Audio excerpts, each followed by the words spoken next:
Fire पकड़ भाग करके, जैसे मोहित जी ने पकड़ा था।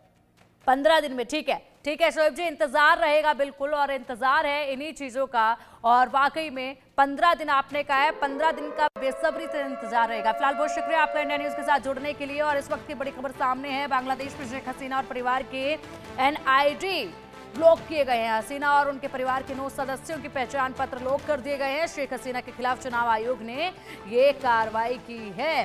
शेख हसीना के खिलाफ इंटरपोल से रेड नोटिस का अनुरोध किया। बांग्लादेश ने इंटरपोल से रेड कॉर्नर नोटिस जारी करने की मांग की है, जिसके बाद ये बड़ा कदम उठाया गया है। शेख हसीना के खिलाफ चुनाव आयोग ने कार्रवाई की है और कार्रवाई करते हुए इंटरपोल से रेड नोटिस के खिलाफ ये कार्रवाई अब हो रही है। कार्रवाई की मांग जो की गई, उसके बाद ये बड़ा असर देखा जा रहा है। परिवार के एनआईडी लॉक कर दी गई है। हसीना और उनके परिवार के 9 सदस्यों की पहचान पत्र लॉक किए गए हैं।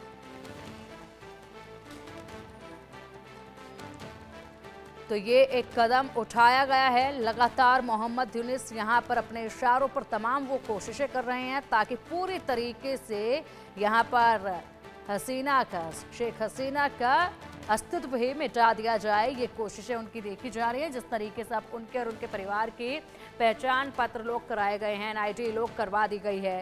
पहले इंटरपोल से रेड कॉर्नर नोटिस की मांग की गई थी।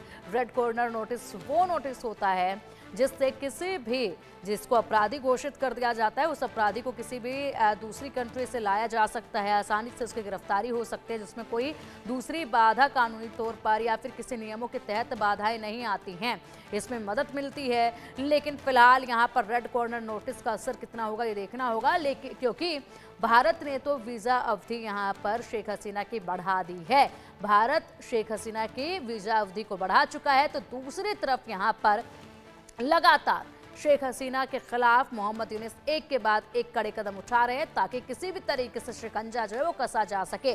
चुनाव कराने की अभी उनकी नीयत नहीं है और ऐसे में वो वक्त ले रहे हैं कि यहाँ पर पूरी तरीके से शेख हसीना के अस्तित्व को बस मिटा दिया जाए कि अगर चुनाव का वक्त आए भी तो कहीं से भी उनकी पार्टी सर ना उठा पाए। अब चलिए इसी पर अधिक जानकारी के लिए हमारे साथ हमारे खास मेहमान जुड़ चुके हैं, विदेशी मामलों के जानकार किरोड़ी सिंह हमारे साथ हैं। सर बहुत स्वागत है आपका इंडिया न्यूज पर। और साथ ही वरिष्ठ पत्रकार आदर्श कुमार जी हमारे साथ हैं। सर बहुत स्वागत है आपका भी इंडिया न्यूज पर। किरोड़ी सर, सबसे पहले मैं आपके पास आना चाहूंगी, जिस तरीके से मामले लगातार यहाँ पर बदलते जा रहे हैं और अब एक और चुनाव आयोग की तरफ से एक्शन लिया गया है शेख हसीना पर कि उनके और उनके परिवार की एनआईडी को ब्लॉक कर दिया गया, लॉक कर दिया गया है। ये बांग्लादेश में एक्शन लगातार करवा रहे हैं मोहम्मद यूनिस ताकि किसी भी तरीके से शिकंजा जो है शेख हसीना पर कसा जा सके। देखिए पिंकी जी, आपने अभी मैं रिपोर्ट देख रहा था कि आजकल बांग्लादेश की राजनीति का केंद्र लंदन होता जा रहा है, क्योंकि शादी में जिस तरह की आपने मीटिंग बताई आवामी लीग के नेताओं की, सोशल फंक्शन था, लेकिन दूसरी तरफ जो खालिदा जिया के बेटे हैं वो भी लंदन में हैं और उनके घर बीएनपी के लोगों की और जमाते इस्लामी के लोगों की मीटिंग भी हुई है। क्योंकि बांग्लादेश में जमाते इस्लामी और बीएनपी में काफी डिफरेंसेस हैं। बीएनपी ये चाहती है कि आर्थिक स्थिति बांग्लादेश की ठीक की जाए और उसके लिए वो भारत के नजदीक भी आना चाहती है बीएनपी। दूसरी तरफ जमाते इस्लामी है, वो पाकिस्तान के नजदीक जाके पूरा इस्लामीकरण करना चाहती है, लेकिन आर्थिक स्थिति बांग्लादेश की बहुत खराब है, तो दोनों में डिफरेंसेस हैं और उनको पैचअप करने के लिए लंदन में उनकी भी मीटिंग हुई है।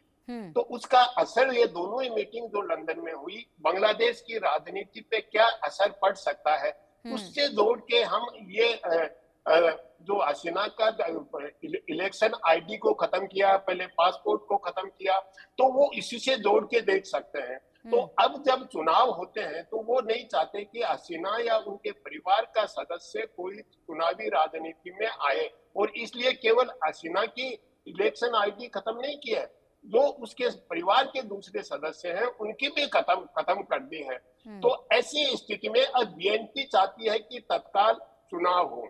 दूसरी तरफ जमाते इस्लामी चाहती है कि तो पहले इस्लामीकरण हो। यूनुस साहब चाहते हैं कि जो मैंने बहुत से कमीशन बनाए हैं उन सब की रिपोर्ट्स आ जाए, उनकी स्टडी करके एक कॉम्प्रिहेंसिव बांग्लादेश के ठीक राजनीतिक है, बिल्कुल और बिल्कुल आर्थिक सुधारों का प्लान बनाया जाए। बिल्कुल जी किरोड़ी सर, बिल्कुल। आदर्श सर, आपका क्या कुछ कहना है इस पूरे मामलात में?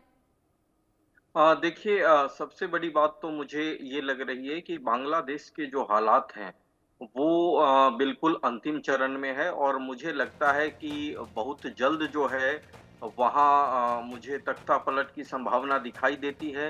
हालाँकि जो रेड कॉर्नर नोटिस की माँग की गई है, मुझे नहीं लगता कि इस पर कोई विचार किया जाएगा या विचार भी किया जाएगा तो अमल में नहीं लाया जाएगा। हम्म। देखिए, करीब 20 सालों तक जो है शेख हसीना